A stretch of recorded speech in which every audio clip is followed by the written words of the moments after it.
The night it all began, my mother brought out the good china like it was the 4th of July instead of a rainy Thursday in late May. Plates lined up perfectly along the table, napkins folded so meticulously they looked like miniature sculptures. Every few seconds, she would glance at the staircase, as if expecting some miracle to glide down in heels. I should have known. In our family, the fancy dishes weren't for celebration, they were for revelation. Whenever the good plates came out, the truth was about to get served, hidden under a layer of performance. My father cleared his throat from the head of the table, that deep, measured clearing he always did when he was about to pass judgment. Candlelight gilded his face in a saintly glow, turning him into a kind of ceremonial figure.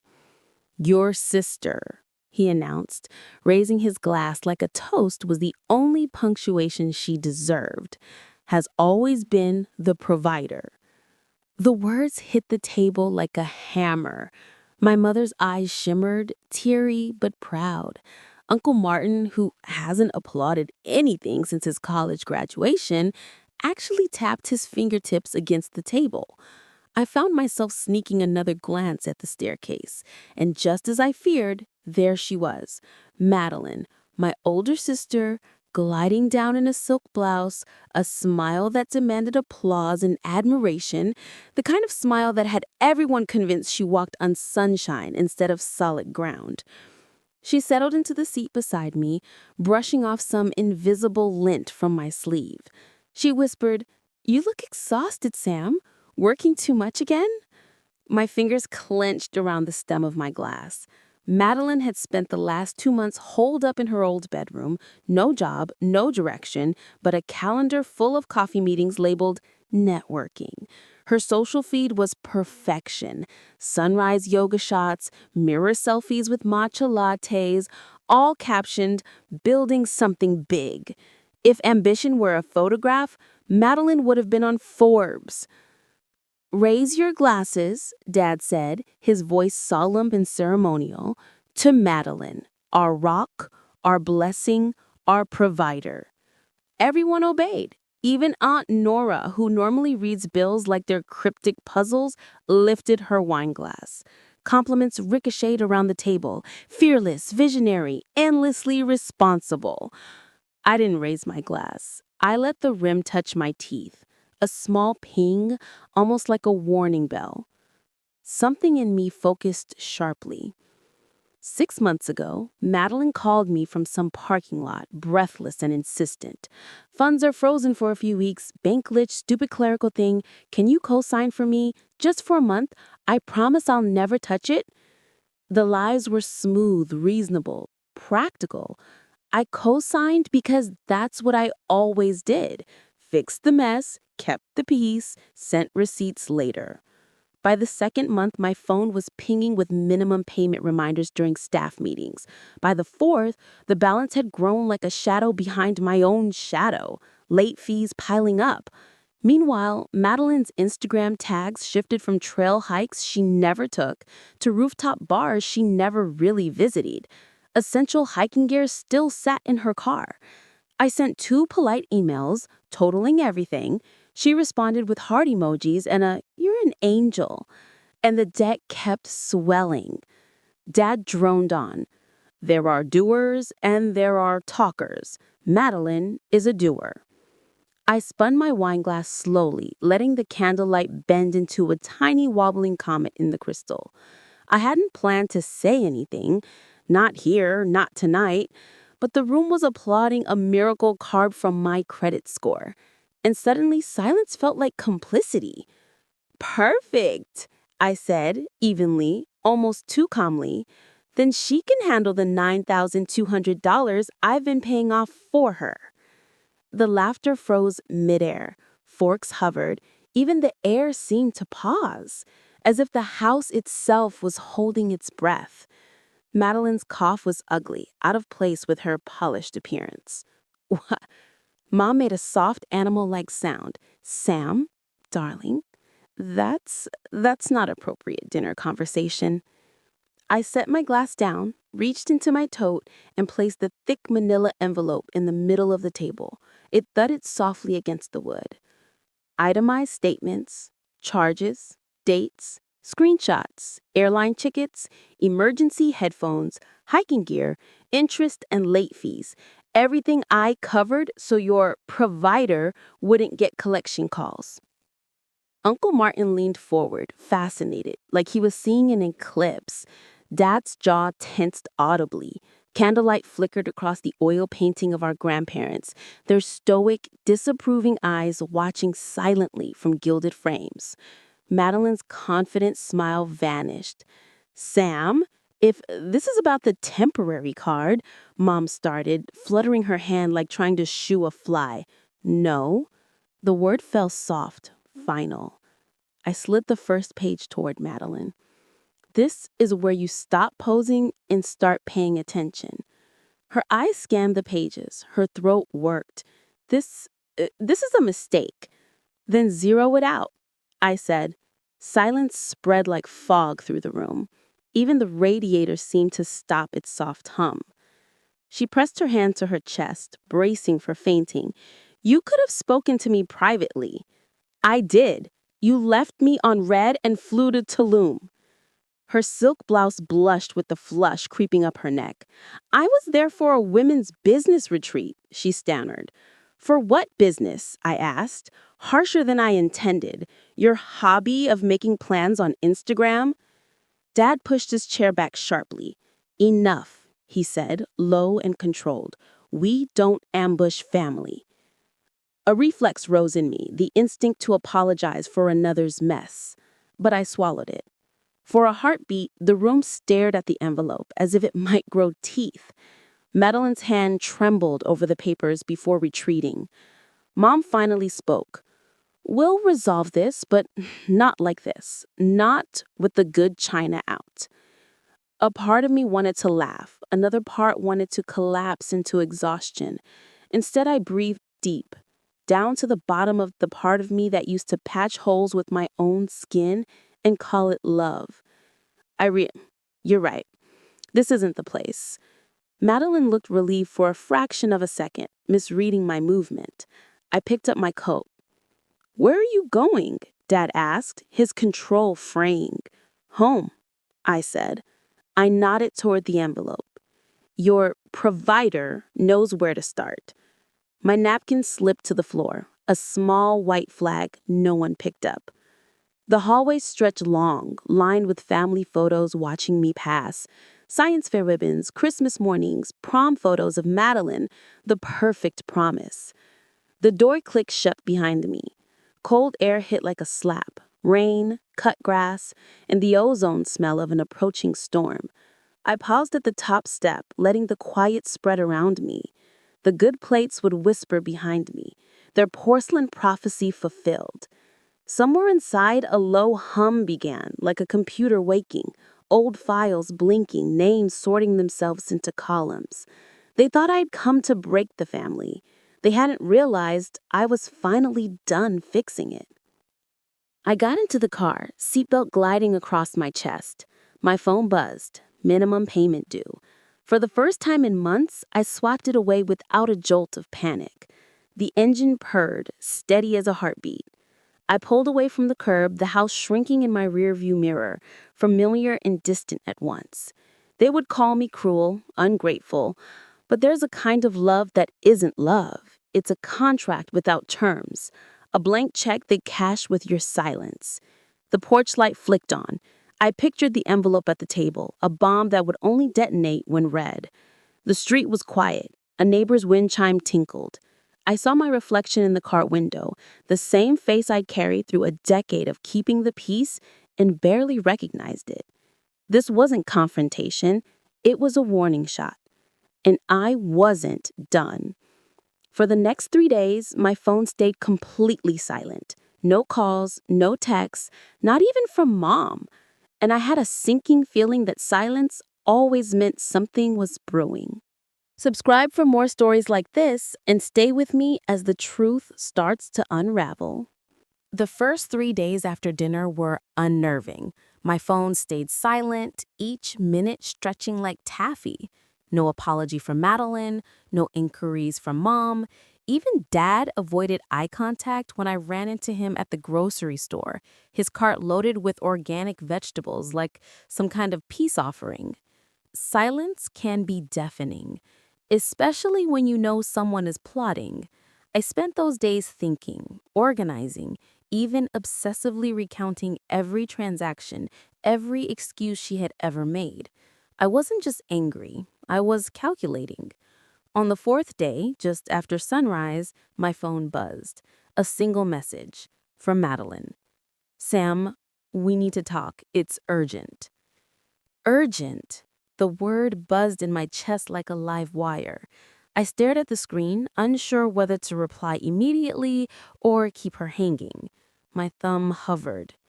Then another message, almost immediately. Please, don't ignore me. Call me. I exhaled slowly and dialed her number. It rang 4 times, then her voice came through, tight, controlled, but a fraction of her usual perfection had slipped. Sam, thank God you called. Listen, I let her talk. That's how I learned the first layer of the lies was much deeper than I imagined. Everything's falling apart, she said. Her words sounded rehearsed, but desperation leaked through. The investors, they're pulling out. The business accounts, they're frozen. And I I don't know what to do. I stayed silent. Every instinct I had screamed at me to keep calm. Let her fumble. Let the truth unravel on its own. I need your help, she whispered. Help. The irony nearly made me laugh. She had spent years exploiting my kindness, manipulating family trust, and now she wanted a lifeline? I can't just cover your mistakes anymore, I said carefully. I gave you months and you spent them creating a perfect Instagram life while ignoring reality. There was a long pause on the other side of the line. I imagined her pacing her apartment, silk slippers clicking against polished floors, her hair pulled tight in that signature bun, and her eyes wild behind a mask of calm. I I thought you'd understand, she finally said. I could hear the words crumple as they left her mouth. Understanding wasn't the issue. Accountability was. And this isn't about understanding. It's about you owning the chaos you created. She sighed, a sound that was halfway between relief and defeat. Okay, you're right. Her admission was small but seismic. A crack had appeared in the facade she had spent a decade constructing. By the sixth day, the tension inside my house had shifted. Mom finally called, her voice hesitant, almost apologetic. Sam, honey, I saw the envelope. Madeline, she didn't tell us everything. The understatement made me laugh quietly into the phone. Madre, she still isn't telling everything, and I don't think she's ever planned to. Mom's silence hung like fog over the line. Then, finally, she whispered, just be careful. Don't let it consume you. I ended the call with a deep breath. Be careful? After everything, careful wasn't even an option anymore. The real storm began when I returned to work Monday morning. Emails were waiting, small, subtle, but unmistakable. Vendors I had dealt with for years were now questioning Madeline's authority on accounts, invoices bouncing, and small whispers of potential fraud surfacing in the background. One name stood out, Carter and Co., an investment firm that had been supporting her startup. They had sent an email flagged urgent with copies of transactions I hadn't seen before. It wasn't just the debt. It was a pattern, a meticulous, calculated deception spanning months. Madeline wasn't just careless, she was strategic. I stared at my computer screen, absorbing every line. Photos of meetings I didn't attend, emails with forged signatures, payments made that never existed. Each file confirmed a chilling truth. She had been orchestrating this entire illusion for her benefit and her benefit alone. That evening, I called her again. This time the voice I heard on the other end was thinner, almost brittle. "Sam, I I can't face them," she admitted. I thought I thought I could handle it all myself." "Why didn't you come clean?" I asked. My voice was steady, but sharp, like tempered glass. "Pride, fear. Mom would hate me. Dad would. I don't know," she whispered. I stayed silent. I let her words sit, let them digest. "Here's the deal," I said finally. "You either face this now or everyone, including the investors, the vendors, and Mom, sees the real Madeline. No more Instagram perfection, no more lies, no more hiding behind me." Her sobs were soft, fragile, human. I almost regretted the words, but only for a second. "You're not angry?" she asked, her voice trembling. "I am," I admitted. "But anger isn't my weapon anymore. The truth is." She promised she'd come clean to everyone. That night, the next day, as soon as possible. I didn't know if I believed her fully, but I had to see it play out. The following morning, I arrived at her apartment unannounced. Madeline opened the door, her hair loose, eyes red, silk blouse gone, replaced by an old hoodie. Her apartment was a mess. Paper strewn across tables, coffee cups from every cafe she'd visited last month, notebooks filled with strategies that never existed. "This is the real cost of your perfection," I said, sweeping my hand across the chaos. She nodded. Shame and exhaustion layered across her face. I, "I'll fix it. I'll pay them back. I'll tell them the truth, I swear." I exhaled. "You have 1 week. 1 week to make it right, and I'll be watching." The weight of accountability hung between us. For the first time, I felt a strange shift, a balance of power, not because I wanted control, but because finally someone was taking responsibility. By the end of the week, I received a package at my door. Inside, a single USB drive. No note, no explanation. I plugged it into my computer, and what I saw made my stomach drop. It wasn't just debt or fake emails. It was evidence of something far more sinister than I had imagined. The USB burned in my hand like it contained fire. One simple piece of plastic, yet inside was a Pandora's box waiting to open. I closed the door behind me and sat at my desk, heart hammering, hands slightly trembling. Plugging it into my laptop, I waited. A folder appeared, labeled simply Madeline_Harris_truth. I clicked. The first file was a spreadsheet, rows and rows of transactions, some labeled as personal expenses but clearly business funded, luxury items, vacations, even payments to accounts I didn't recognize. This wasn't just careless spending, it was deliberate embezzlement.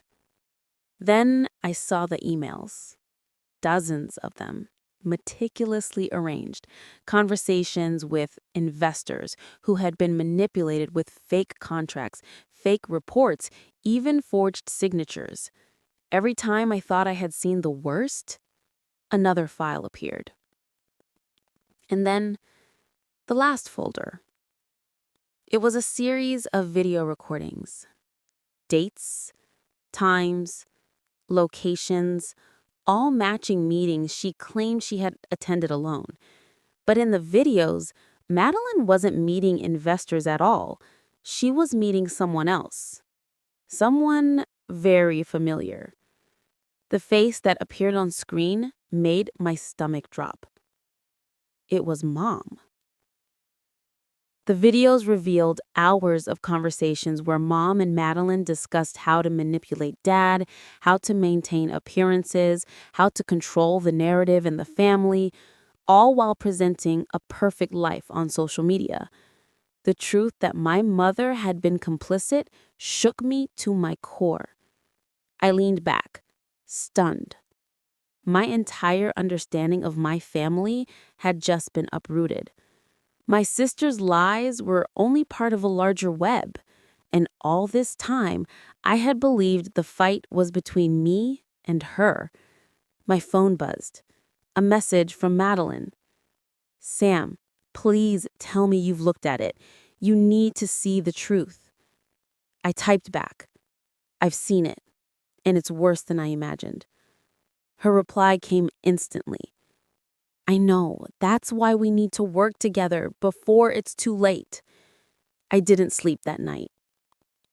Every scenario ran through my head. If I exposed this, the family would explode.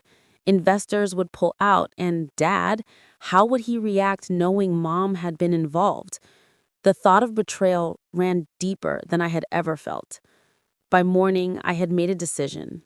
I needed proof, not just to protect myself, but to prevent the destruction from spreading further. I booked a meeting with Carter & Co., the primary investment firm, and brought only the essential evidence: the files showing the fabricated transactions, the forged contracts, and the emails. I kept the video folder offline.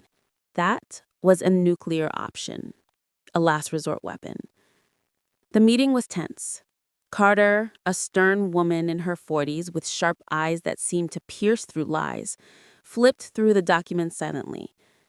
Every flip of the page made the room feel heavier. "Do you realize the implications of this?" she asked. Finally. "Yes," I said, keeping my voice calm. "And I'm prepared to cooperate fully." She nodded slowly, then picked up her phone. "We'll freeze all accounts temporarily. No withdrawals, no transfers. And we'll audit the entire portfolio. Whoever is behind this will find out." I left the office with a strange mix of relief and dread. Relief that the wheels of accountability were turning. Dread because I knew that once the investigation began, the family confrontation would be inevitable. At home, I called Madeline. Her voice was weak when she answered. "They know?" she whispered. "Yes," I said. "But don't panic. We'll handle it together. Now it's time to come clean.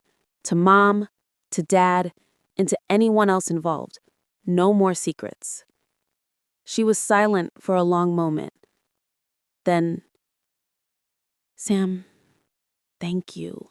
I don't know what I'd do without you." I didn't respond immediately. Instead, I felt the weight of the next steps. Family dinners would never be the same. Trust had been fractured, perhaps beyond repair. That evening, Mom approached me in the kitchen, her face pale, eyes darting nervously. "Sam, I know you've seen everything," she said softly. I nodded, my fingers tightening around my mug. "Yes. And I need the truth, Mom.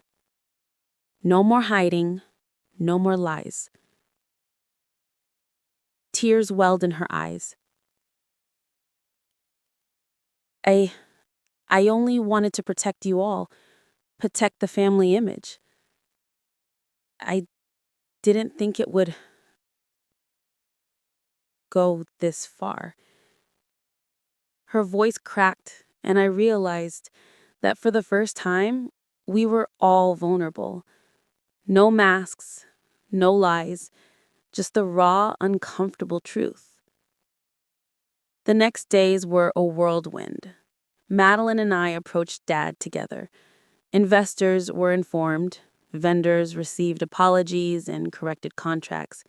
The scandal spread quietly at first, like a storm brewing under calm skies, until finally everyone had to face the reality. And just when I thought the worst was over, the USB revealed the final bombshell: a secret bank account containing funds far larger than anyone suspected, funds that could either destroy or save the family, depending on how I played it. I stared at the screen, knowing that the next decision I made would define not just my future, but the fate of everyone I loved or thought I did. The storm was far from over. The house felt different the next morning. The air was thick, heavy with the knowledge of secrets finally exposed. Madeline stayed in her room, pacing, while I sat at the kitchen table, the USB before me, my mind spinning. I knew what had to happen. This wasn't just about exposing the truth. It was about fixing the mess and protecting what was left of our family. Mom appeared, hesitant. Her eyes were red, and for the first time in years, I saw genuine remorse there. "I'm ready to face it," she whispered. "Whatever comes next, I'll take responsibility." I nodded, feeling the weight lift slightly. Then, it's time. Dad deserves the truth. We can't keep hiding anymore. We gathered in the living room. Dad looked tired, older than his years, a mix of worry and disbelief in his eyes. Madeline and Mom sat on either side, silent. I held the USB out to him. "Everything's here. The transactions, the emails, the videos, every lie, every manipulation." Dad's hands shook as he took it. He looked at each of us, then back at the laptop, his face unreadable. "Why?" he asked finally. Mom broke first. Tears streamed down her face. "I thought I was protecting you all. I didn't see how far it would go. I'm sorry." Madeline swallowed hard. I made mistakes. Big ones. I was selfish and I hurt you, Dad. Sam, I thank you for not giving up on me." Dad remained silent for a long moment, then slowly exhaled. This is a lot. But I see now that the truth, painful as it is better than living a lie. We have work to do, as a family, and legally. But maybe we can fix this. The next few weeks were intense. Legal audits, investor meetings, and financial restitution consumed every day. Madeline faced consequences at work, but with my help, she managed to make amends. Mom underwent therapy and counseling to address the patterns that led to these betrayals. Through it all, I learned something crucial. Forgiveness wasn't about forgetting. It was about confronting the pain, understanding the reasons, and rebuilding trust step by step. And then there was the final secret, the hidden bank account. It contained millions, enough to save our family from complete ruin, but it came with strings attached. I could take it, secure the family, or expose everything publicly, risking even more destruction. I chose a middle path. With Dad and Madeline, we devised a plan. The funds would be used to repay investors, restore what had been lost, and rebuild our family business ethically. Transparency was key. No more lies, no more secrets. Months later, the house felt lighter. Mom, Dad, Madeline, and I were rebuilding not just our finances, but our relationships. Trust was fragile, but it was growing again. Every dinner conversation, every small gesture reminded us of the consequences of deception and the power of truth. I sat in my room one evening, reflecting on the storm we'd weathered. The USB, once a symbol of betrayal, had become a symbol of accountability and resilience. I realized then that the hardest part of uncovering the truth wasn't the betrayal itself. It was deciding what to do with it. And in the end, choosing integrity over revenge had changed everything. As I looked at my family, finally talking openly, laughing cautiously, and planning together for the future, I felt a strange peace. The chaos had passed. The lies had been revealed, And we were still standing, stronger, wiser, and more connected than ever before. The storm had ended, but the lessons would last a lifetime.